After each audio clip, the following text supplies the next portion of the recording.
नमस्कार मंडळी, पुन्हा एकदा आपल्या चॅनलमध्ये तुमचं खूप सारं स्वागत आहे। आणि आज आपण बघणार आहोत छोट्या मुलींच्या केसांच्या दररोजसाठी किंवा तुम्ही या हेअरस्टाईल कार्यक्रमांसाठी सुद्धा नक्की करू शकता आणि इतक्या सोप्या आहेत। तर त्या कशा करायच्या आणि त्या हेअरस्टाईल कोणत्या आहेत चला बघूया। तर मैत्रिणींनो, व्हिडिओ आवडला तर लाईक करा, चॅनलला सबस्क्राइब करा। हेअरस्टाईल नंबर 1, यासाठी केस छान विंचरून घ्यायचे आणि मधून पार्टिशन करायचं आहे। आता या हेअरस्टाईल जरी दररोजसाठी असल्या तरी तुम्ही या हेअरस्टाईल लग्न समारंभासाठी किंवा सण समारंभासाठी सुद्धा करू शकता।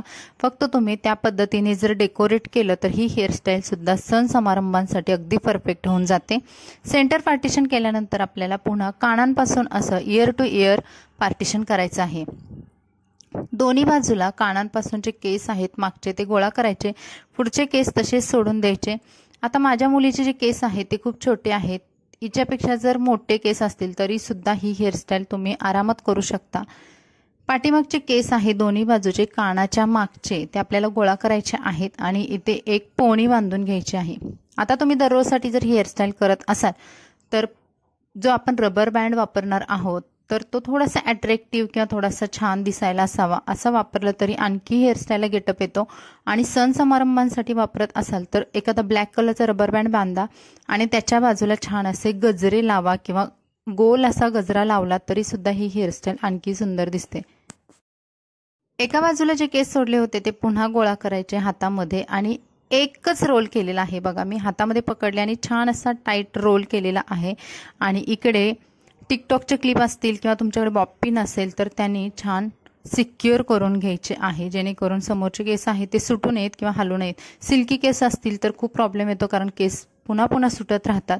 अशा वेळेस तुम्ही तेल घ्या थोडंसं हातावरती 1 ते 2 थेंब आणि पूर्ण केसांना लावून घ्या आणि नंतर हेअरस्टाईल करा। त्यानंतर दुसऱ्या बाजूचे केस सुद्धा अशाच पद्धतीने आपल्याला रोल करायचे आहेत आणि इथे सुद्धा केस लॉक करायचे आहेत। आणि ही झालेली आहे आपली सुंदर अशी हेअरस्टाईल। तुम्ही बघाल मागचे केस जर आणखी मोठे असतील तर अजून सुंदर दिसते ही हेअरस्टाईल। आणि फर्स्ट हेअरस्टाईल आपली झालेली आहे। तुम्ही आणखी वेगळ्या पद्धतीने जर ही डेकोरेट केली तर सण समारंभांसाठी ही हेअरस्टाईल अगदी परफेक्ट होते। लेहंग्यावरती, फ्रॉकवरती, कशावरतीही तुम्ही तुमच्या छोट्या मुलीची हेअरस्टाईल नक्की ट्राय करू शकता आणि खूप सुंदर तुमच्या मुलीला बनवू शकता। तर पाठीमागून सुद्धा तुम्ही बघाल फक्त पोणी दिसते आणि मागचे केस मी रिकामी सोडलेले आहेत। आता बघूयात हेअरस्टाईल नंबर 2। या हेअरस्टाईलसाठी आपल्याला मधून पार्टिशन न करता साईडवरून पार्टिशन करायचं आहे। साईडवरून पार्टिशन केल्यानंतर केस छान विंचरून घ्यायचे।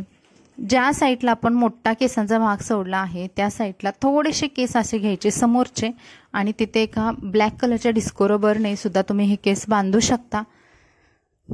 अशाच पद्धतीने आपल्याला एक छोटी पोणी तयार करायची आहे। आता बघा, इथे एक पोणी तयार केली।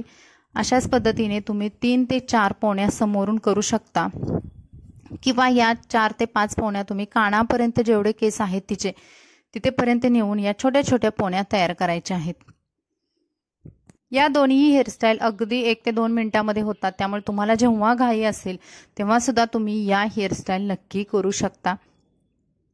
आता या जे पोण्या बांधलेल्या आहेत तर त्या एकमेकांमध्ये गुंफत जायचं आहे। बघा, मी पहिली जी सुरुवातीला पोणी होती तिच्यावरून दुसरी पोणी घेतली आणि तिच्यावरून तिसरी आणि तिच्यानंतर चौथी, अशा एकमेकांवरून अशा या पोण्या घ्यायच्या आहेत। आणि शेवटी इथे बॉबपिनने किंवा टिकटॉकच्या क्लिपने या पोण्या आहेत ते तुम्हाला दोन्ही बाजूने सिक्युअर करायच्या आहेत, लॉक करायच्या आहेत। आता समोरचा भाग थोडा अट्रॅक्टिव्ह वाटावा यासाठी मी इथे बीड्स वापरलेले आहेत व्हाईट कलरचे। तुम्ही सुद्धा छोटे छोटे व्हाईट कलरचे बीड्स वापरू शकता किंवा फ्लावर सुद्धा छोटे छोटे लावू शकता। आणि ही झालेली आहे आपली 2 नंबरची हेअरस्टाईल। आहे की नाही किती सोपी, बघा प्रत्येक मैत्रीण करू शकेल। पाठीमागचे केस छोटे आहेत त्यामुळे तसेच ठेवलेले आहेत। जर तुमच्या मुलीचे केस मोठे असतील तर तुम्ही पोणी बांधून द्या। तर अशा पद्धतीने या 2 हेअरस्टाईल झालेल्या आहेत। तुम्हाला कोणती जास्त आवडली कमेंट्समध्ये नक्की सांगा। Bye bye.